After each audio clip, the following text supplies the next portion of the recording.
My name is Claire Vance. They used to call me the practical daughter, the one whose dreams were made of ink and logic rather than silk and lace. 10 years ago, I stood in my father's study with an acceptance letter to Harvard in my hand, only to be told that my future had been traded for a 3-tiered cake and a designer veil.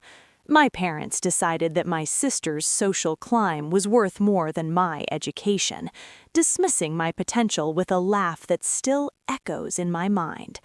They told me I would never reach the heights I aimed for. They were right about one thing. I didn't reach their heights. I soared far above them. Today, I don't ask for permission. I set the price. And for the family that sold my future, the bill is finally coming due. The mahogany desk in my father's study always felt like a fortress, a barrier between his world of calculated investments and my world of academic ambition. But that morning, I thought the barrier had finally crumbled. I held the heavy cream-colored envelope from Harvard University as if it were a holy relic. It was my ticket out, my proof that the late nights and the relentless focus had been worth it. "I got in, Dad," I said, my voice trembling with a mix of pride and relief. "Early action. They're expecting me in the fall." My father, Richard, didn't look up from the ledger he was studying. He merely sighed, a sound of weary irritation. My mother, Lydia, was standing by the window, flipping through a bridal magazine with an intensity that bordered on religious fervor. "That's nice, Claire," my mother said, not looking at me. "But we have a situation. A wonderful, beautiful situation. Julian proposed to your sister last night." Julian was the heir to a mid-sized real estate firm. To my parents, he was the golden ticket, the social elevation they had craved since the day they moved into the suburbs. My sister, Vanessa, was the vessel for their vanity, and Julian was the port they wanted her to dock in. "That's great for Vanessa," I said, trying to keep the conversation on track. "But about the tuition deposit, the deadline is next week." My father finally looked up. His eyes were cold, devoid of the pride I had foolishly expected. "There's no tuition deposit, Claire. Not for Harvard. Not for anywhere." The air left my lungs as if I had been punched. "What are you talking about? We've had that fund since I was 10. You promised."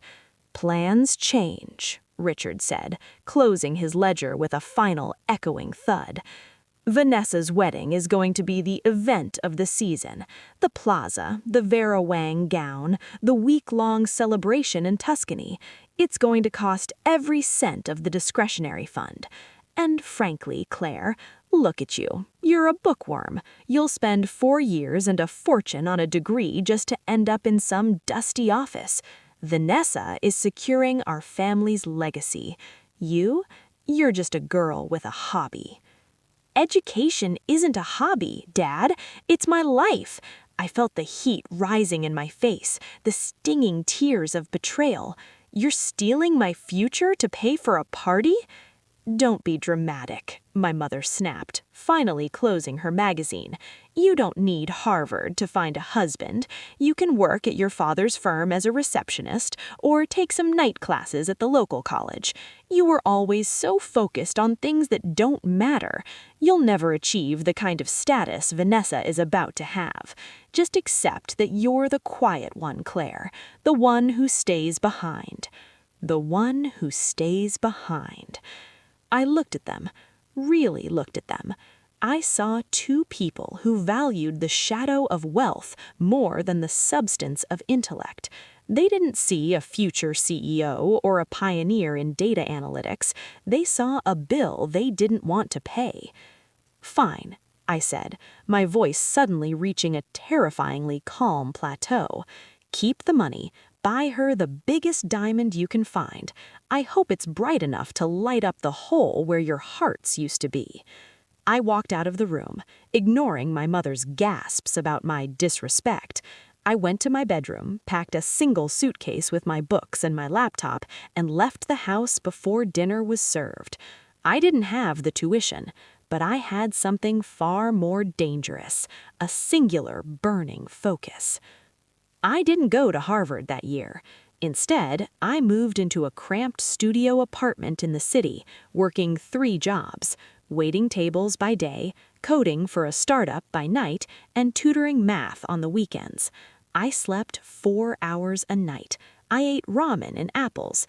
Every time my muscles ached or my eyes burned from the blue light of the screen, I remembered my father's laugh. "You'll never achieve anything." 2 years later, while Vanessa was posting photos of her first anniversary trip to the Maldives, I launched my first beta version of a predictive market algorithm. I had taught myself the math that Harvard would have charged me 6 figures for. I had built a network of developers in underground forums. I was no longer Claire Vance, the bookworm. I was CV, the unknown architect of a software that could predict stock fluctuations with 98% accuracy. By the 4th year, the venture capitalists came knocking. I sat in a glass-walled boardroom wearing a suit that cost more than Vanessa's entire bridal shower and signed a deal that valued my company at $50 million. I never called home. I blocked their numbers. I watched from the digital shadows as the golden couple began to tarnish. Vanessa's firm was hit by the recession. Vanessa's extravagant lifestyle, funded by the money that should have been my tuition, was bleeding them dry. My parents, who had bet everything on Vanessa's marriage, were starting to realize that a tiara doesn't pay the mortgage. But I was just getting started. I didn't want them to just lose. I wanted them to see me win. I partnered with Elias Sterling, a titan of industry, a man whose net worth could buy my parents' entire neighborhood 10 times over. We were a perfect match. My algorithms, his capital. "You're a shark, Claire," Elias told me once over a glass of vintage scotch in his private jet. "Where did you get that drive?" I said, "My parents gave it to me. They just didn't realize they were giving it to me by taking everything else." The invitation sat on my Italian marble countertop, looking fragile and out of place against the sleek, high-tech minimalism of my penthouse. It was a humble thing, printed on standard cardstock, a far cry from the embossed gold leaf monstrosity that had heralded Vanessa's first wedding 10 years ago. Back then, that invitation had been the warrant for my academic execution. Now, this one felt like a summons to a courtroom where I was both the judge and the jury. "Are you actually considering going?" Elias asked, leaning against the doorframe of my private gym.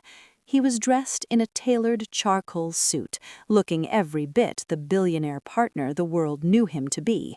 He had watched me build my empire from a single line of code into a global force. He knew the scars that lay beneath my professional poise. "I'm not considering it, Elias. I've already decided," I said, wiping the sweat from my brow. They spent a decade pretending I didn't exist because I wasn't marketable enough for their social circle. Now that Vanessa's life has imploded and my father's investments have turned to dust, they've suddenly remembered they have a second daughter. "They don't know who CV is, do they?" Elias smirked, picking up the invitation. "They think you're still that girl who tutoring kids for lunch money." My father's firm was bought by a holding company 6 months ago. He's just an employee now, a consultant with a dwindling pension. He has no idea that the holding company is a subsidiary of Vance Sterling Global. He works for me, and he doesn't even know it. The phone in my hand buzzed. A number I hadn't seen in years flashed on the screen. My mother. I let it ring until it went to voicemail. I didn't need to hear her voice to know the script. It would be a mixture of manufactured warmth and subtle guilt, an attempt to bridge a 10-year canyon with a few sentimental sentences. "Claire, darling, it's Mom. We haven't heard from you in so long. We were so happy you got the invitation. Vanessa is so excited to see you. It's a small, intimate ceremony this time, just family and a few close friends. We've missed you so much. Please, let's put the past behind us." The past. They spoke of it as if it were a minor misunderstanding, a spilled glass of wine at a dinner party, rather than the systematic dismantling of my life's ambition. They forgot the night I left with a suitcase full of books and a heart full of ice. They forgot the 3 winters I spent without a proper coat because I was saving every penny for a server I couldn't afford. I spent the rest of the week preparing for the confrontation. I didn't spend it at the spa, I spent it in the boardroom. We were finalizing the acquisition of the very boutique hotel chain where Vanessa was planning her modest reception. It was a petty move, perhaps, but in the world of high-stakes business, I had learned that leverage is the only language people like my parents truly understand. "We need the final signatures for the Northbrook deal," my assistant said, entering the room.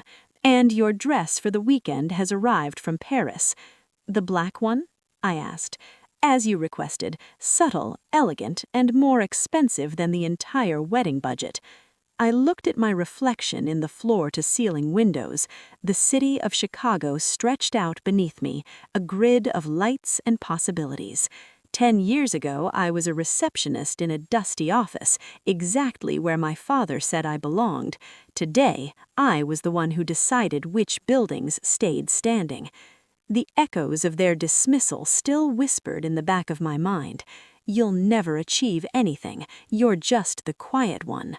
Every success, every billion-dollar merger, every patent I filed was a scream back at those whispers. "Elias," I said, calling him into the office, "I want you to come with me as my business partner. I want them to see the man who trusts my intellect with his entire fortune. I want them to see what a bookworm can actually build." "It would be my pleasure, Claire," he replied, his eyes gleaming with a protective sort of pride. "Shall we take the long way? I think a grand entrance is in order." "No," I said. A cold smile touched my lips. "I want to arrive exactly when the family is gathered. I want to see their faces when they realize the girl they left behind is the woman they now have to beg." I picked up the black silk dress and felt the weight of it. It was armor. Vanessa's first wedding was a celebration of her beauty and my father's vanity. This wedding, her second chance, was going to be a lesson in the true cost of an education. I had learned everything I needed to know about loyalty, value, and investment, and now I was going to teach them the final chapter. The backyard of our old family home had been transformed into a shabby chic wedding venue. It was a tactical choice, disguised as a stylistic one. My parents simply couldn't afford the plaza anymore. The white folding chairs were slightly mismatched, and the floral arrangements looked like they had been sourced from a local grocery store. It was modest, grounded, and utterly pathetic compared to the diamond-encrusted circus they had staged for Vanessa a decade ago. Elias sat beside me in the back of the Maybach, his presence a calm, dark weight. We watched through the tinted glass as the guests, mostly aging relatives and Vanessa's dwindling circle of high society friends, milled about with glasses of cheap Prosecco. "Ready, Claire?" Elias asked, his hand resting briefly on mine. "The bookworm is about to turn the page." "I've been ready for 10 years, Elias," I replied. The chauffeur opened the door. I stepped out first, the heels of my Louboutins clicking sharply against the asphalt of the driveway. I wore a black silk sheath dress, architectural in its simplicity, paired with a single strand of South Sea pearls that had cost me a small fortune in Singapore. I didn't look like a wedding guest. I looked like a woman who owned the street. The conversation in the garden didn't just stop, it evaporated. My mother, Lydia, was the first to react. She was wearing a faded peach dress from 5 seasons ago, clutching a glass of wine. Her eyes widened, her mouth parting in a silent "oh" of shock. She didn't see the daughter she had dismissed. She saw a stranger draped in the kind of effortless wealth she had spent her life failing to maintain. "Claire?" she whispered, stepping forward, her voice trembling. Is that really you?" "Hello, Mother," I said, my voice smooth and devoid of the tremors that used to plague me in this house. "I see the garden hasn't changed much, though the guest list seems a bit diminished." My father, Richard, emerged from behind a rosebush, looking older and grayer, his suit hanging slightly loose on his frame. He looked at me, then at the sleek black car behind me, and finally at Elias, who stepped out to stand by my side. "Claire," Richard said, trying to find his old authoritative tone and failing miserably. You've done well for yourself, it seems. We heard you were working in tech. A startup, was it?" "Something like that, Richard." I intentionally used his first name. I felt him flinch. "This is Elias Sterling, my business partner. Elias, these are the people who thought a Harvard education was a hobby." "A pleasure." Elias extended a hand with a polite, razor-sharp smile. "Claire has mentioned you, though she mostly speaks of her time in the city, building Vance Sterling Global from the ground up. I've never met anyone with her level of aggressive focus." Vanessa appeared then, emerging from the back porch in a simple white lace dress. She looked tired. The glow of the golden girl had been replaced by the weary lines of a woman who had realized that beauty is a depreciating asset. She stopped dead when she saw me. "Claire?" Vanessa blinked, her eyes darting from my pearls to Elias. "You came. I didn't think you'd actually show up." "I wouldn't miss it for the world, Vanessa. After all, I paid for your first wedding with my future. I figured I should at least witness the second one for free." The silence that followed was deafening. My mother looked at the ground, and my father cleared his throat, his face turning a mottled red. They didn't have a comeback. They didn't have the leverage. They were standing in a backyard, and I was standing on the threshold of their reality, showing them exactly what they had thrown away. "We're so glad you're here, darling. Please, join us. The ceremony is about to start. We've saved a seat for you in the front row, right next to us." "The front row?" I smiled, a cold, thin expression. How ironic. 10 years ago, you told me I was the one who stays behind. I think I'll stay right here, at the back. I want to see the whole picture. As I walked toward the seating area, Elias leaned in. "They're terrified, Claire. They're looking at you like you're a ghost." "I am a ghost, Elias. I'm the ghost of the woman I was supposed to be, and today I'm going to make sure they never forget her name." The wedding march began to play on a tinny speaker. Vanessa started her walk down the aisle towards the high school teacher, who looked like a kind, simple man, a man who had no idea he was marrying into a family of shadows. I sat in the back row, my arms crossed, watching the charade. I saw my father wipe a tear from his eye, but I knew it wasn't for Vanessa's happiness. It was for the realization that the daughter he had bet on was a failure, and the daughter he had discarded was the only one who could save him. The ceremony was short, the vows were empty, but as the I do's were exchanged, I realized that the real wedding hadn't even begun. The reception was where the true business would be conducted. I watched as the guests migrated toward the tented area. The budget constraints were everywhere, the plastic cutlery, the box wine disguised in decanters. I felt a pang of something that wasn't quite pity. It was the satisfaction of a math problem finally reaching its correct, albeit brutal, solution. My father approached me again during the cocktail hour, a desperate glint in his eyes that he tried to mask with a forced joviality. He wanted to talk about market trends, but what he really wanted was to find out if the daughter he had abandoned had enough money to buy himself out of the hole he'd dug for himself. "You've clearly outgrown our little circle, Claire," he said, clutching his glass. "Vance Sterling, that's quite a name. I work for a firm that was recently acquired by a conglomerate. I don't suppose you'd know anything about that." "I know everything about that, Richard. I know the debt ratios, the pension deficits, and exactly how much the office furniture is worth. I know it because I signed the purchase order." He went pale, the glass slipping slightly in his hand. The realization hit him like a physical blow. The daughter he'd called a receptionist was now his boss. You stammered. But why? Why buy a dying firm like mine?" "I didn't buy a firm, Richard," I said, stepping closer. "I bought a lesson. I wanted to see if you'd still think education was a hobby when it's the only thing keeping you from being unemployed."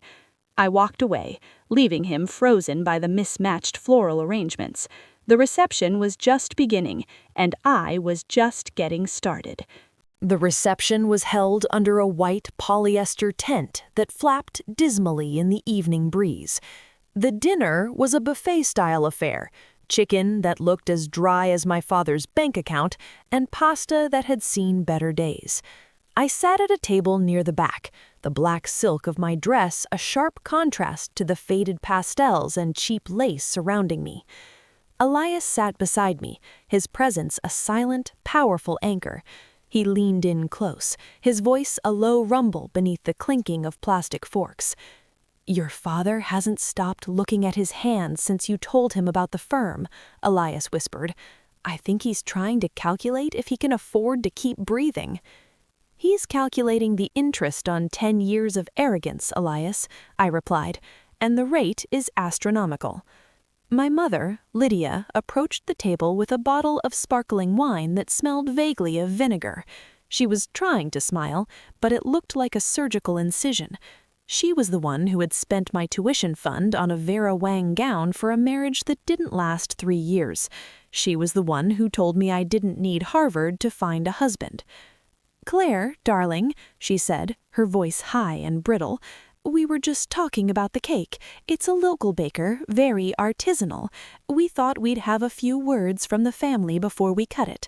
Vanessa would be so touched if you said something.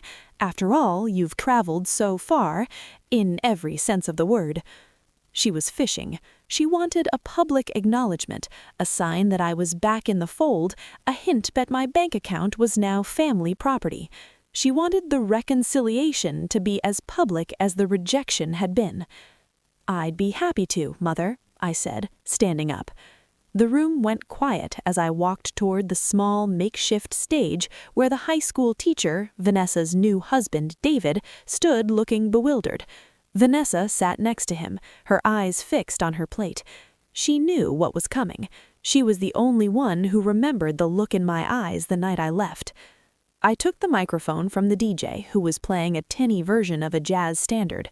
I didn't look at the guests. I looked directly at my parents, who were sitting in the front row, clutching their glasses like talismans. "Good evening, everyone," I began, my voice clear and amplified, carrying a weight that made the cheap tent feel even smaller. "For those of you who don't know me, I'm Claire, the other daughter. The one who was told 10 years ago that an education was a hobby and that status was bought with a veil."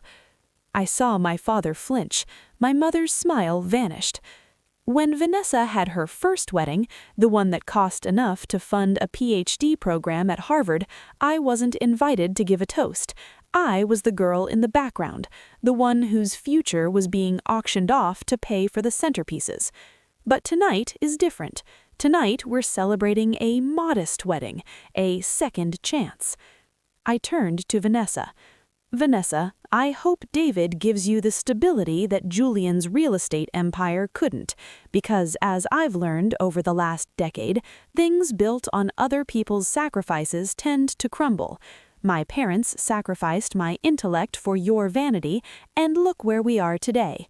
You're in a backyard, and I'm the woman who owns the chair you're sitting on."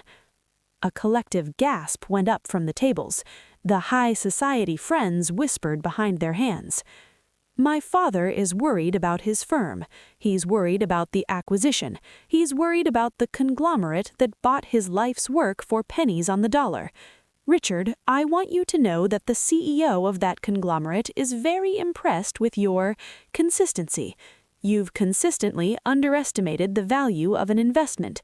You sold a diamond for the price of glass 10 years ago when you took my tuition away. And today the glass has shattered." I raised my glass, the expensive crystal catching the dim light of the overhead string lights. "To Vanessa and David, may your marriage be more successful than my father's business decisions. And to my parents, thank you. Thank you for showing me exactly what kind of woman I never wanted to be. Your rejection was the best venture capital I ever received." I drained the glass and set it down on the table with a sharp clack. The silence was absolute. David, the groom, looked like he wanted to crawl under the table. Vanessa was weeping silently into a paper napkin. My mother was frozen, her face a mask of pale horror. My father didn't move. He looked like a man who had finally realized the true cost of the tiara he had bought for his favorite daughter. "Claire," my father whispered, his voice cracking, that was unnecessary." "No, Richard," I said, stepping off the stage. "It was the most necessary thing I've ever said. I didn't come here to be your savior. I came here to be your mirror." I walked back to Elias, who stood up and offered me his arm. We didn't wait for the cake. We didn't wait for the dancing. I had said my piece, and the ledger was finally balanced. "We're leaving," I told the driver as we reached the Maybach. As we pulled out of the driveway, I looked back at the small house, the flickering lights of the tent, and the shadows of the people who had tried to dim my light. I felt no regret.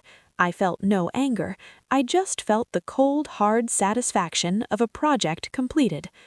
"What now, Claire?" Elias asked as the city skyline appeared on the horizon.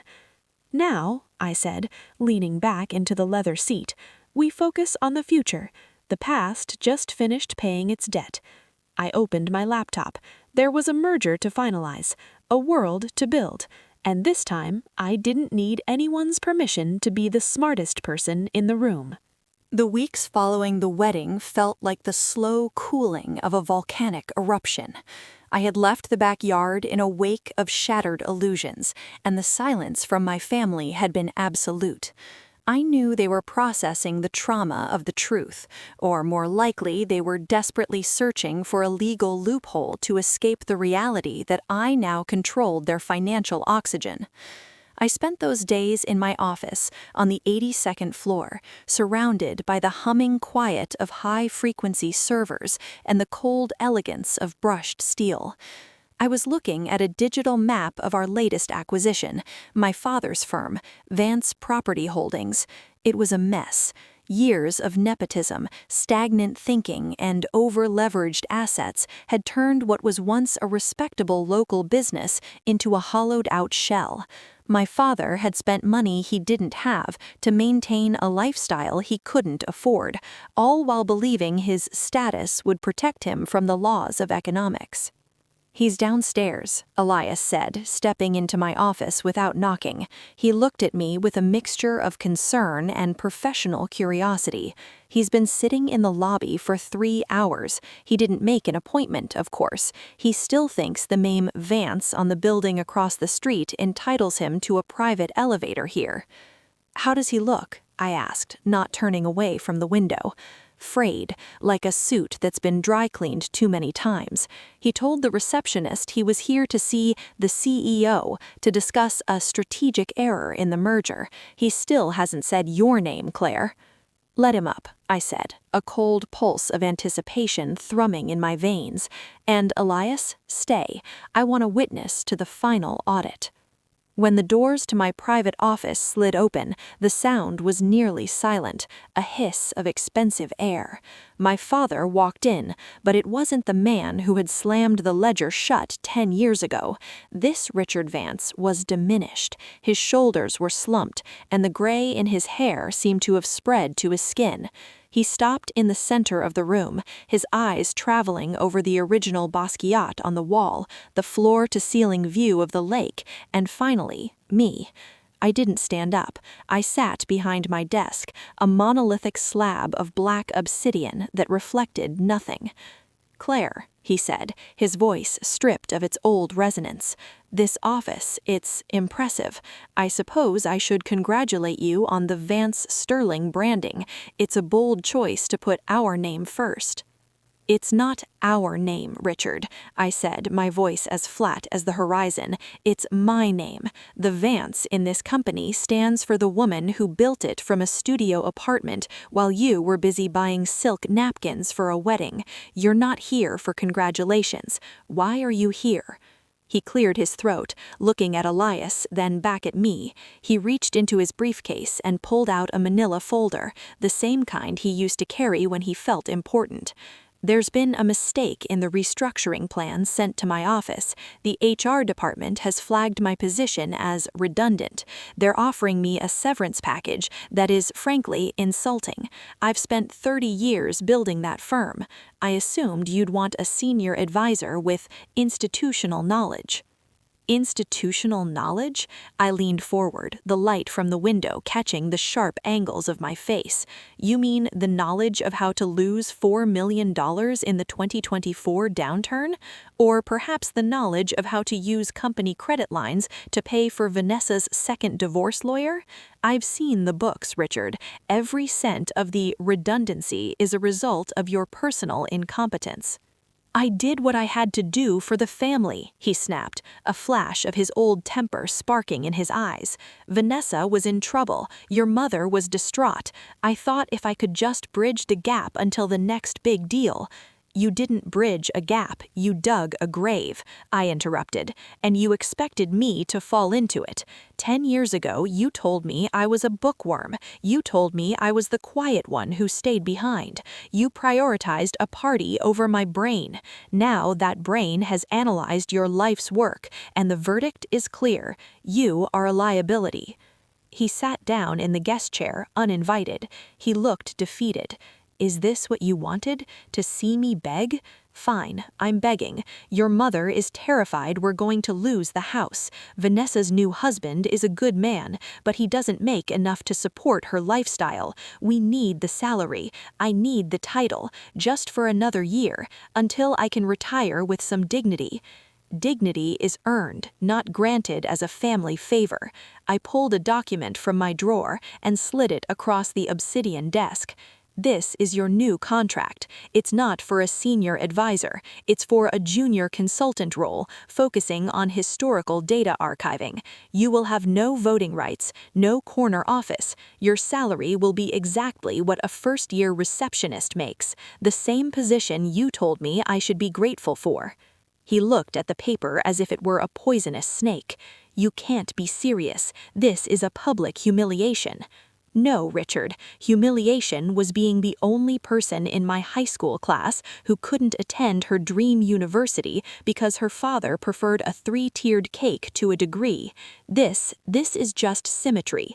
You can take the job and keep your health insurance, or you can walk out that door and see how the market treats a 60-year-old man with a history of bad investments." Elias stepped forward, his expression unreadable, but his presence suffocating. "Claire is being generous, Richard. Most CEOs would have liquidated the firm and left you with nothing but the debt. She's giving you a chance to see how the quiet ones actually work." My father looked at me, and for a second I saw the realization hit him. He wasn't looking at his daughter. He was looking at the monster he had created by trying to starve her. He saw the cold, hard logic of the girl he had dismissed, now grown into a woman who could buy and sell his world without blinking. "You really hate us, don't you?" he whispered. "Hate takes energy, Richard. I don't hate you. I simply value you at your current market rate, and right now, that rate is very low. Sign the paper or leave. I have a board meeting in 10 minutes. His hand shook as he reached for the pen. I watched his reflection in the glass as he signed his name, the name he thought was a legacy, now just a signature on a demotion. He didn't look at me as he stood up and left the office. He looked at the floor. When the door closed, Elias walked over to me. "That was brutal, Claire." "It was honest," I said, feeling a strange hollow coldness in my chest. He wanted to be part of the family business. Now he is. He's just at the bottom of the ladder he tried to pull up after him. I looked out at the city, the buildings glowing like embers in the twilight. I had the firm, I had the power, I had the revenge. But as I watched my father's small, diminished figure walk toward the subway station 80 floors below, I realized that the bookworm had finally finished the story, and the ending was exactly what I had calculated it to be. "Check the files on the house," I told Elias. "I want to know who holds the mortgage. If it's a bank we have influence over, I want to buy the debt. I want to be the one who decides if they stay in that garden or not." "You're not finished yet, are you?" "I'm just getting to the final chapter," I said. "Vanessa needs to learn that when you build a house out of someone else's dreams, the roof eventually falls in." The dinner was held at a restaurant I had recently acquired, a discreet Michelin-starred establishment where the lighting was designed to make everyone look flawless, even as their lives fell apart. I had invited my parents and Vanessa under the guise of discussing the family's future. They arrived early, huddled together in the plush velvet booth like refugees from a storm they hadn't seen coming. When I walked in with Elias, the maitre d' bowed deeply. My mother's eyes darted to the staff's reaction. She still measured worth by how others bowed, and it was clear she was realizing that in this room, I was the only one they saw. "Thank you for coming," I said, sliding into the seat opposite them. I didn't look at the menu. I knew every ingredient in the kitchen. "Claire, this is a bit much, isn't it?" My mother, Lydia, whispered, her hands fluttering over the silk napkin. "We could have just had a quiet talk at the house." "The house is exactly what we're here to discuss, Lydia," I said. I pulled a thin leather folder from my bag and set it on the table. "I've spent the last week auditing your personal liabilities. The mortgage on the family estate was sold to a private equity firm 3 days ago. That firm is a subsidiary of Vance Sterling." My father, Richard, who had been nursing a glass of scotch with the grim intensity of a man facing a firing squad, nearly choked. "You bought our mortgage? Claire, that's predatory." "No, Richard, it's an investment," I corrected him, "just like Vanessa's wedding was an investment, except mine actually has a return. You've defaulted on the last 3 payments. Technically, I could have the sheriff at your door by Monday morning." Vanessa, who had been unusually quiet, suddenly leaned forward. Her face was pale, and the designer bag she was clutching, a relic from her marriage to Julian, looked worn at the edges. "Claire, please," she said, her voice trembling with a vulnerability I hadn't heard since we were children. I know I took what was yours. I was young, and Mom and Dad made it seem like it was my right. I'm sorry, truly. I'm struggling. David is a good man, but he can't pay for the repairs the house needs, and Mom and Dad have nowhere else to go." "An apology with a price tag attached isn't an apology, Vanessa. It's a transaction. You're sorry now because the bank account is empty. Were you sorry when you were dancing at the plaza while I was counting quarters for a bus pass?"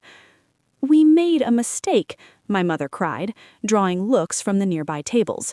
"We were wrong about your potential. We see that now. Can't you just be the bigger person? You have so much, and we have so little." "I have so much because I worked for it, while you were busy pretending I didn't exist. Being the bigger person is what people say when they want to escape the consequences of being small. I'm not interested in being big.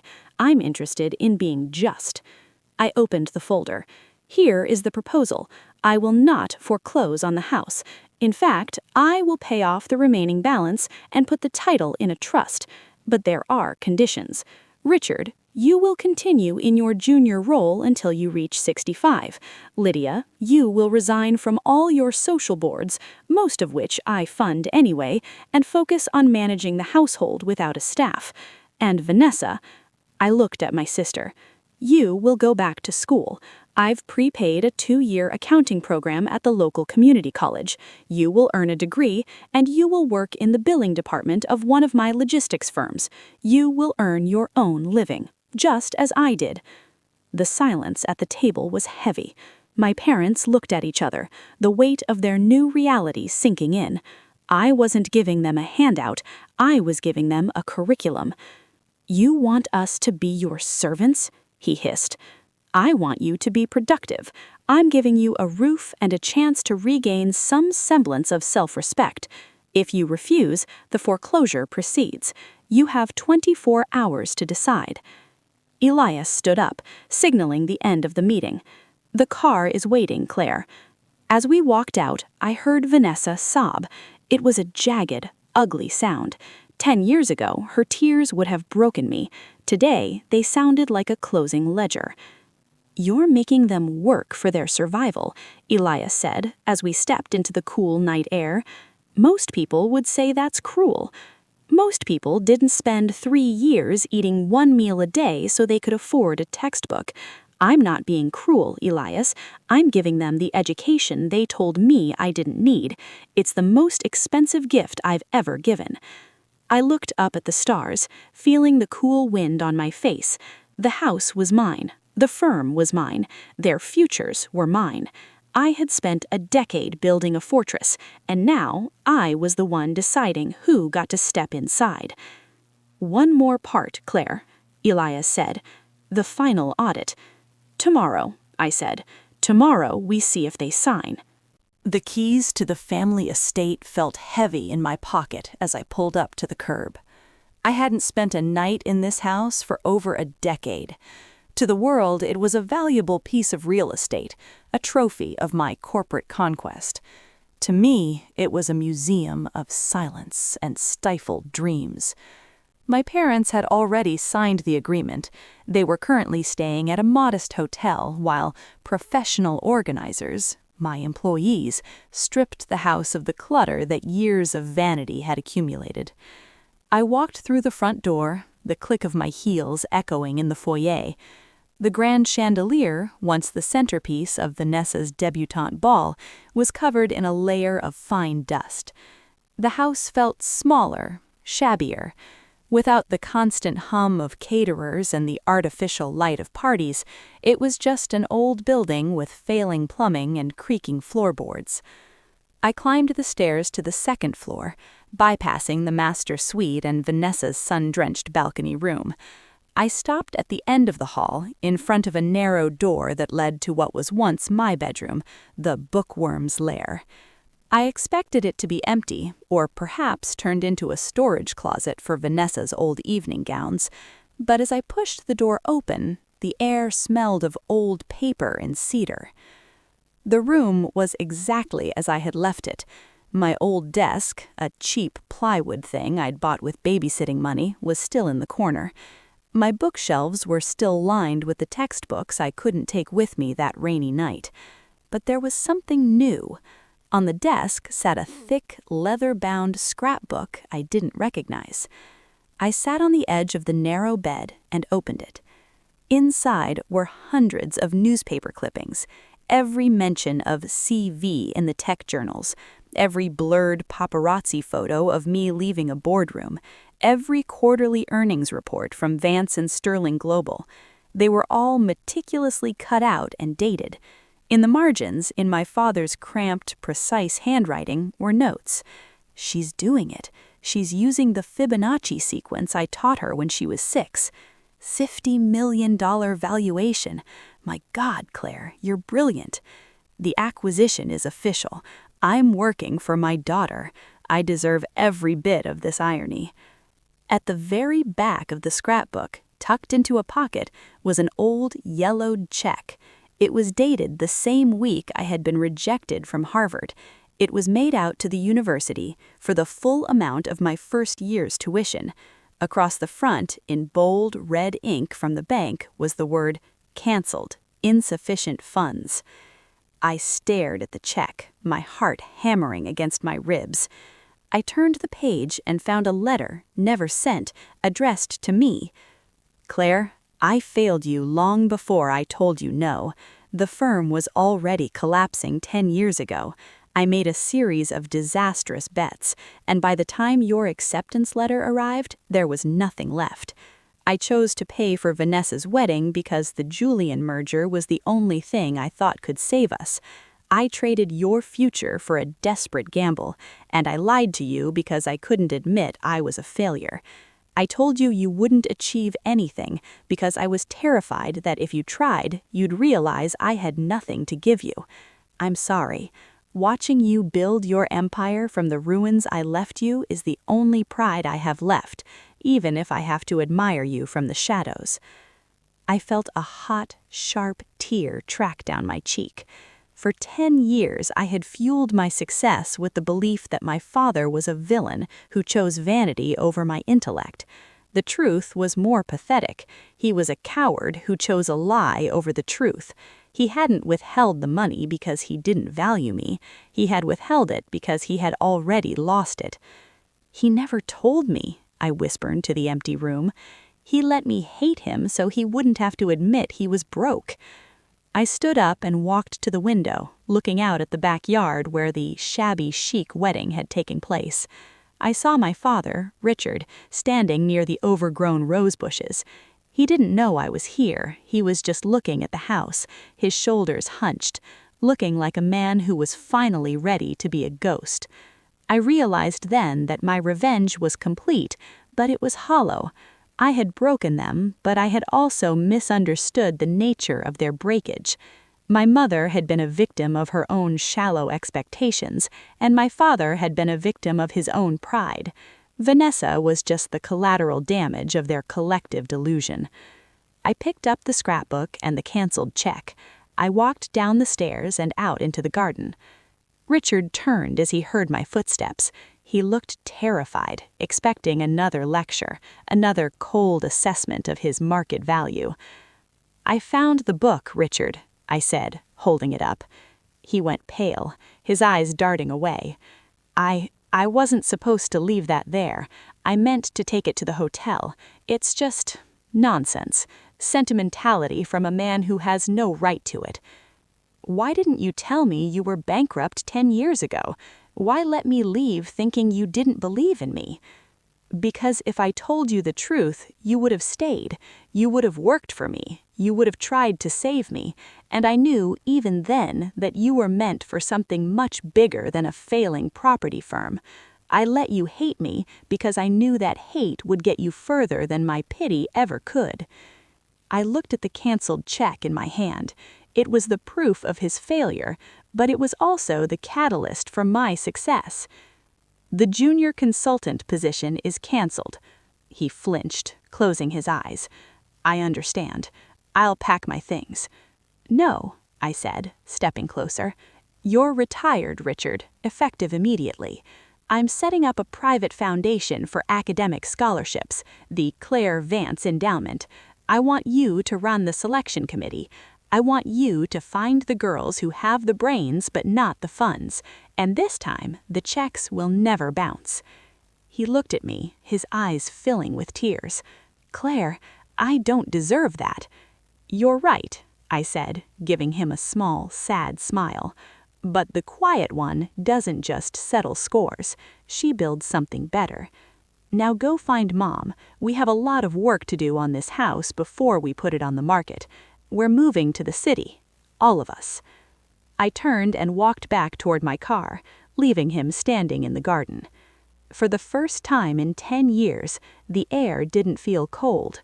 The ledger was finally, truly balanced, not through debt, but through a strange, hard-won grace.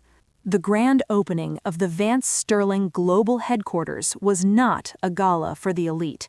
There were no silk napkins, no 3-tiered cakes, and no pretentious ballroom dancing. Instead, the top floor of the glass tower was filled with the low hum of ambition.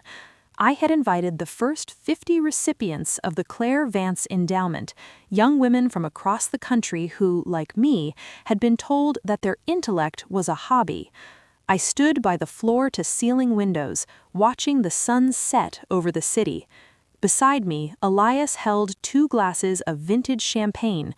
but he knew I didn't need the alcohol to feel the high of this moment. "The audit is officially closed, Claire," Elias said, his voice quiet. "The foundation is fully funded. The first round of scholarships has been cleared. Every check is signed, and every single one of them is backed by $1 billion reserve." "It's a different kind of balance sheet, isn't it?" I asked, looking at my reflection. I wasn't looking at a ghost anymore. I was looking at the woman who had finally stopped running from the girl she used to be. My parents were there too. They didn't stand in the center of the room. They stayed near the periphery, looking at the young scholars with a mixture of awe and quiet shame. My father, Richard, wore a suit that was modest but well-tailored, bought with the stipend I gave him for his work on the selection committee. He spent his days reading essays, looking for that specific spark of resilience that he had almost extinguished in his own home. He was no longer a senior advisor or a junior consultant. He was a man trying to be worthy of his daughter's mercy. Vanessa walked up to me, carrying a stack of balance sheets. She was wearing a simple professional suit, her hair pulled back, her makeup minimal. She had finished her first semester of the accounting program with straight A's. She looked tired, the kind of exhaustion that comes from honest labor, and for the first time in her life, she looked proud of herself. "The quarterly reports for the logistics division are ready, Claire," Vanessa said, handing me the files. "I caught a 3% discrepancy in the bulk and routing costs. I flagged it for the audit team." "Good work, Vanessa." I looked her in the eye. "Stay for the speech. I want you to hear it." I walked toward the small podium in the center of the room. The silence that fell over the crowd was different from the silence in the backyard or the silence in the boardroom. This was the silence of respect, not of fear. 10 years ago, I began, my voice clear and steady. I was told that my education was an expense the family couldn't afford. I was told that my value lay in my silence and my ability to blend into the background of someone else's triumph. I looked at my father, who bowed his head slightly. I looked at my mother, who was clutching a program for the event as if it were a lifeline. "But I was wrong," I continued. "Real power isn't about holding a mortgage over someone's head. It's not about buying the firm that fired you. Real power is the ability to ensure that the next generation doesn't have to fight the battles you did." Tonight, we aren't celebrating my company. We are celebrating a legacy that isn't built on weddings or status, but on the relentless pursuit of knowledge. To the scholars in this room, your brains are not hobbies. They are the most valuable assets in the world. And as long as Vance Sterling exists, you will never be the one who stays behind. The applause that followed was deafening, but it didn't echo with the hollow sound of my father's old parties. It felt solid. It felt real. After the speech, I walked out onto the balcony with my father. The city lights twinkled like the data points on my first algorithm. "Claire," his voice thick with emotion, "I saw the girl from the Midwest today, the one whose father lost his job. When I told her the scholarship was hers, she cried. She reminded me so much of you, and I realized I spent 30 years trying to build a Vance legacy out of brick and mortar. You built one out of hope." "I built it out of the truth, Richard. It just took us a while to find it." Are we okay?" he asked, a question he had been too afraid to voice for months. I looked at the canceled check I still kept in my wallet, the one that had fueled my rage for a decade. I took it out and tore it into small pieces, letting the wind carry them away over the edge of the balcony. "We're balanced, Dad," I said, using the word for the first time in years. "The debt is settled." I walked back into the warmth of the room, towards Elias and Vanessa and the future I had built. I had started this journey to prove everyone wrong, but I ended it by proving to myself that I was right. I didn't need Harvard to become a leader, but I needed the struggle to become a human. As the last guests left, I looked at the name on the wall. Vance Sterling Global. The quiet one had finally spoken, and the world was still listening.